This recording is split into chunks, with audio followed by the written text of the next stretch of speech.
Movie Jonnalagadda మన hero DJ Tillu hero ఈ cinema మనం చూస్తుంటే మాత్రం నిజంగా ఇద్దరు హీరోయిన్లు బాగా యాక్టింగ్ చేశారు. ఈ సినిమా ఒక స్పెషల్గా అంటే ఇంతవరకు మనం చూడలేము మనం ఇట్లాంటి సినిమా. ఇది ఒక డిఫరెంట్ యాంగిల్లో ఉంటుంది.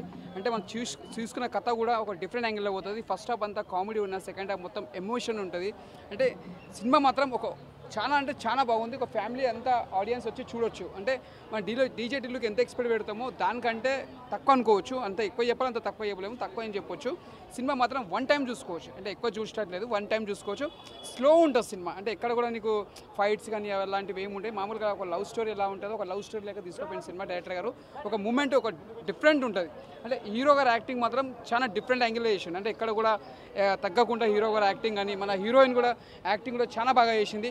ఇద్దరు హీరోయిన్లు బాగా చేశారు యాక్టింగ్. ఇక డైరెక్టర్కి ముందుగా యాక్సెప్ట్ చెప్పాలి. ఎందుకంటే కథ కూడా చాలా డిఫరెంట్ యాంగిల్లో తీసిన కథ కూడా ఇది ఒక బెస్ట్ మూవీ అని చెప్పొచ్చు. అంటే ఈ సినిమా చాలా కొత్త మూవీ అయినా కూడా ఒక తెలుసు కదా, డిఫరెంట్ యాంగిల్ ఉంది సినిమా.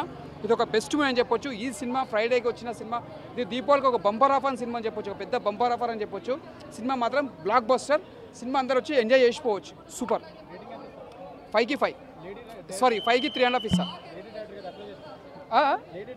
అంటే కొత్తలో కూడా అవకాశం ఇలా మనం చూస్తే కూడా తెలుస్తుంది కదా. అంటే వాళ్ళకు కూడా అవకాశం ఇస్తే తెలుస్తుంది సినిమా ఎలా తీస్తారో. సూపర్, బాగుంది, కొత్తగా ఉంది, డిఫరెంట్ ఉంది. సూపర్. ప్రతి సీన్స్ ఎంజాయ్ చేయవచ్చు మనం. సూపర్. తెలుసు కదా, సో తెలుసు కదా సినిమా అయితే అండి. నేనైతే కొంచెం ఎక్స్పెక్టేషన్ ఏం పెట్టుకోలేదు.